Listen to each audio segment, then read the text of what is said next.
Welcome to Barnstable Today. I'm Nick Cortez. Another week of discussion on our daily talk show, Barnstable This Morning, is in the books. So it's time once again to take a look back at some of this past week's most interesting and informative conversations. Online college courses in recent years have become a viable and cost-effective alternative to a conventional classroom education. And in keeping with its mission of offering an affordable education that can fit into anyone's schedule, Cape Cod Community College has kept up with the online trend. 4C's Communications Director Michael Gross joined us on Monday, August 16th to highlight the college's expanded Internet offerings. We've evolved over the last about 7 to 8 years a very, very robust group of online courses. And what's intriguing is that they're really in every single realm of the college, everything from math to the sciences to business and finance. And the reason they're there is really in twofold. One of which is it is just impossible for some people to get to us on a regular basis. And we know that, and our function is to serve the entire community, and we began pushing the basics, if you will, basic English, math, things like that, onto the web as early as we could. And it's evolved now to the point that you can actually get a full Associate of Arts, a full Associate of Science degree online. But more importantly, what we believe, especially this year, is that they're beginning to fill a function that really has to do with finances. And while financial aid and our GAP fund will take care of a great deal of it, we know that there's a real concern with some people that they just can't take that extra course. They're going to stop out the semester. It's called, kind of not coming for the semester, save their money, come in January. And one of the things we want people to really think about is the online course. By all accounts, last weekend's sales tax holiday was a smashing success for many retailers across the Commonwealth. For an assessment of how the tax-free weekend impacted businesses on the Cape, we turn to Cape Cod Chamber of Commerce CEO Wendy Northcross on Tuesday, August 17th.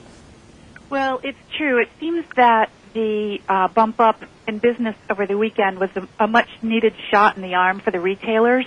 I talked to a few of our members, and I know that at the Cape Cod Mall, for example, they had at least 100 people lined up outside of Best Buy, waiting for the doors to open Saturday morning. I read that the state expected anywhere from 20 to 23 million in projected sales taxes to be forgiven over the weekend, but they, are also making the case that people were spending money this weekend, and that goes to support jobs, and those people with jobs will go spend that money on things that I'm sure will be taxed. Another hurdle has been thrown into the path of constructing a new terminal at the airport. State transportation officials were expected to vote on and approve the final allotment of funds for the new terminal last week. But that vote was postponed to allow the MassDOT Board of Directors to review a letter sent by Bozzini Prime LLC, the owners of the Wendy's property that abuts the airport. The letter contains allegations that the airport obtained some of its permits for the project illegally. And that's a notion that Bud Brial took exception to on our Wednesday, August 18th program. Well, it's really unfortunate, and I consider it unnecessary interference in the normal process by one disgruntled property owner. And, it's about a much-needed project that's going to bring a lot of jobs to a lot of people. And it's an approved public project, and it's certainly needed to replace these antiquated facilities. Obviously, they must feel that they have no legitimate concern or cause here, or they would have let the normal process proceed legally, public relations wise, and otherwise, without interfering through what I'm considering the political process and by making specious claims of impropriety. If you know me, in my background, I'm a straight talker, I'm a straight shooter, and I go by the book, and we would never do anything that's illegal.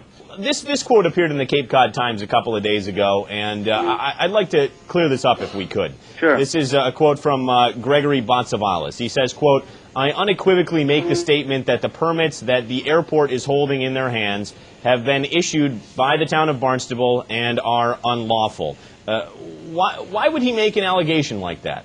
Because, as I said, he's trying to interfere with the process and create alarm, unnecessary alarm. We have, under advice of legal counsel, essentially issuance of the building permits for the air traffic control tower and the terminal were not in contravention of the Cape Cod Commission Act, and in fact they are separate.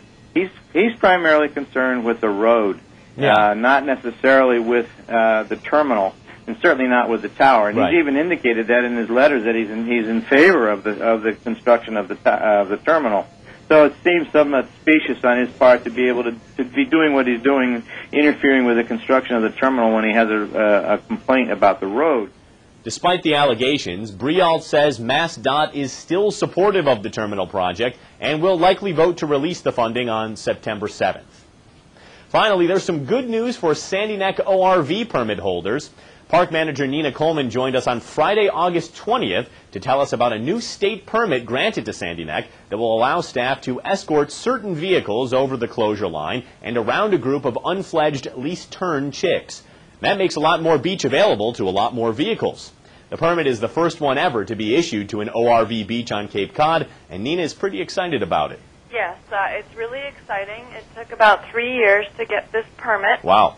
Yep. And what the permit allows us to do is, as you said, escort self-contained vehicles only, which are the campers, the big, huge campers, the RVs and the slide-on campers, past this one area on the beach that has some unfledged turn chicks into the rest of the beach, which is all open. So at this point, the whole beach is open except for this one choked-up point where we have just a few turn chicks.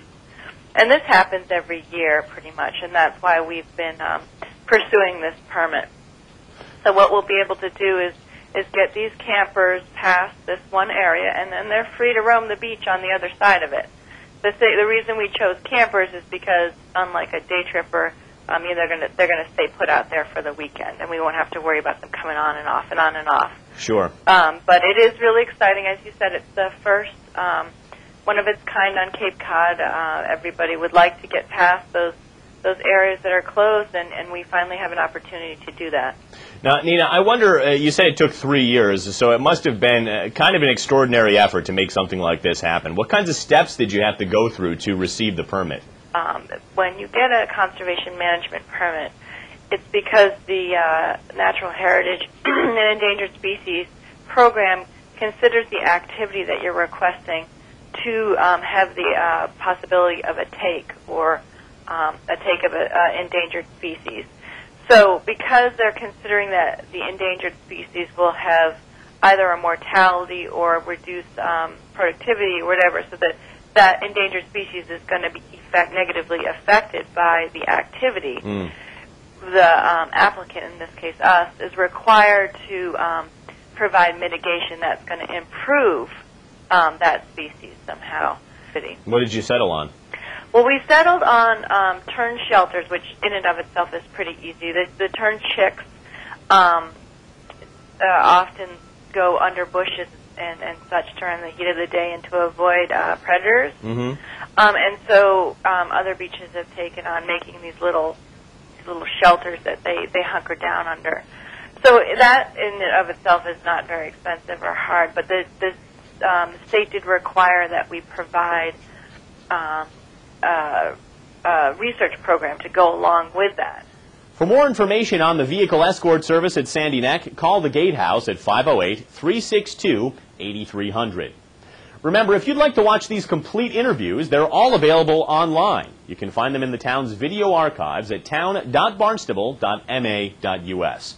Well, that's all for now. Everybody have a great weekend. I'm Nick Cortez, and we'll see you next time on Barnstable Today.